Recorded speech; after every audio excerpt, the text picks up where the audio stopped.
Te guste o no te guste, el revés de Novak Djokovic es uno de los mejores reveses de todos los tiempos.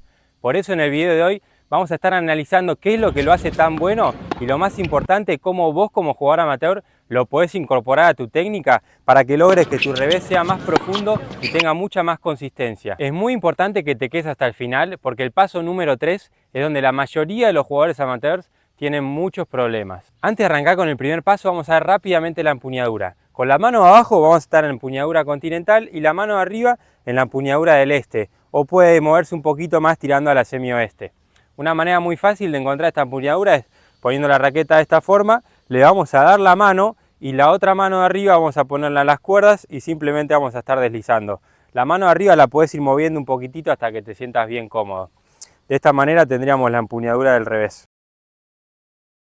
Ahora sí, el paso número 1 sería el giro de hombros y giro de caderas. Y simultáneamente vamos a hacer un cambio de empuñadura, ya que nosotros generalmente estamos en la posición de espera con la empuñadura de drive, que es lo que queremos pegar la mayoría de las veces. Entonces cuando estamos en esta posición y vemos que la pelota nos viene al revés y no tenemos tiempo de invertirnos, vamos a hacer varias cosas a la vez. Vamos a empezar a girar los hombros y las caderas haciendo el cambio de empuñadura con la mano abajo y la mano arriba va a deslizar hasta llegar a la empuñadura que hablamos anteriormente. Algo importante es que no hace falta que giren los hombros tan altos como por ahí hacemos en el drive. El golpe de revés a dos manos es un golpe mucho más compacto. Entonces con llevar la raqueta más hacia atrás y hacia el costado a la altura de la panza ya está bien. Lo único que te voy a recomendar es que tengas la punta del aro de la raqueta por encima de la altura del grip. Esto te da un poquito más de espacio para acelerar el aro de la raqueta y vas a generar mucha más potencia. Si te resulta muy incómodo tener el aro de la raqueta de esta forma, puedes armarlo un poquito más por abajo, vas a perder un poco más de potencia, pero si te resulta que tenés más control de esta manera, también lo puedes hacer. Una vez estamos en esta posición y la pelota se nos está acercando, vamos a seguir llevando la raqueta hacia atrás hasta que la punta de la raqueta termina apuntando hacia el alambrado del costado. Y si tenemos tiempo, vamos a pisar con nuestra pierna diestra si es que son derechos, en mi caso sería la pierna izquierda, hacia adelante.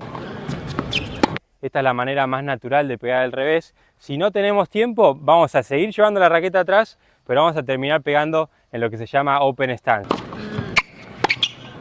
Para el ejemplo de hoy vamos a hacer como si tuviésemos tiempo y vamos a pegar en posición cerrada, con buena distancia entre las piernas, así estamos más estables y con el centro de gravedad un poco más bajo. Donde estamos en esta posición, el mentón por encima de la altura del hombro, le apuntamos un poquito con la espalda hacia nuestro rival, así tenemos más rotación hacia el impacto y generamos un poquito más de potencia. Y otra cosa muy importante, una vez que llevamos la raqueta atrás, es tratar de tener el brazo dominante un poco estirado y el brazo no dominante flexionado. Que la punta de la raqueta está apuntando hacia el alambrado de atrás es muy importante, ya que si yo llevo la raqueta hacia el costado nomás, de acá hacia el impacto voy a tener muy poco recorrido y voy a generar muy poca potencia. Si yo llevo la raqueta un poquito más hacia atrás, apuntando al alambrado del costado, de acá voy a impactar hacia afuera y voy a tener más recorrido para poder impactar la bola y generar mucho más efecto y mucho más potencia.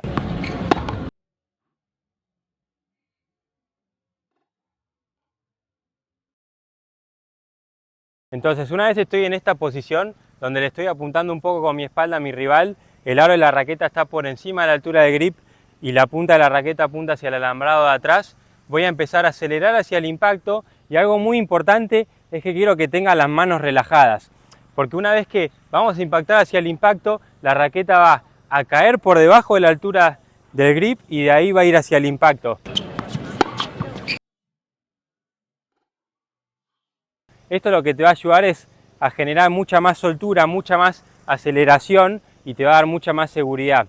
Lo que suelen hacer los jugadores amateurs es que se ponen muy duros y la raqueta entra así, sin nada de movilidad y pierden mucho control. Algo que quiero aclarar es que no quiero que fabriquen la caída de la raqueta a propósito. Esto déjenlo fluir solo, naturalmente. Si tienen las manos relajadas y aceleran bien con el cuerpo, usan bien la rotación del cuerpo, esto pasaría solo naturalmente. Breve interrupción, si te está gustando el video, dale me gusta y suscríbete que es totalmente gratis.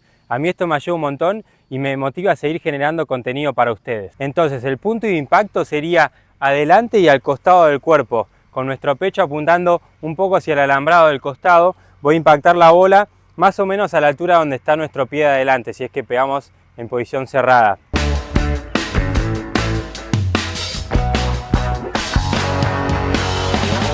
Ahora vamos a la parte más importante, que es donde más problemas tienen los jugadores amateurs.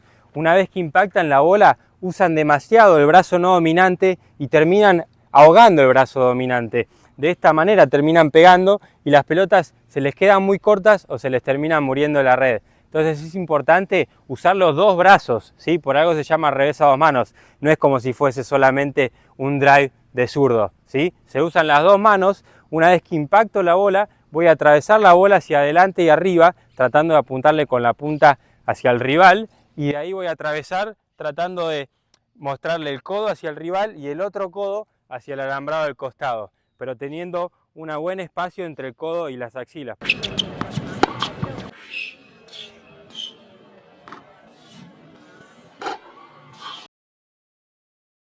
No, acá abajo.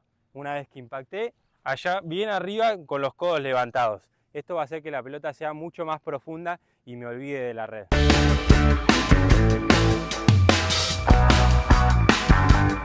Si terminé bien de esta forma, a lo último podría llegar a pasar mi pierna hacia el costado, ¿sí? No quiero que lo hagan a la vez, esto va a hacer que giren en un círculo y pierdan mucha potencia. Una vez impacté, a lo último va a terminar pasando la cadera porque hicimos bien toda la rotación del cuerpo.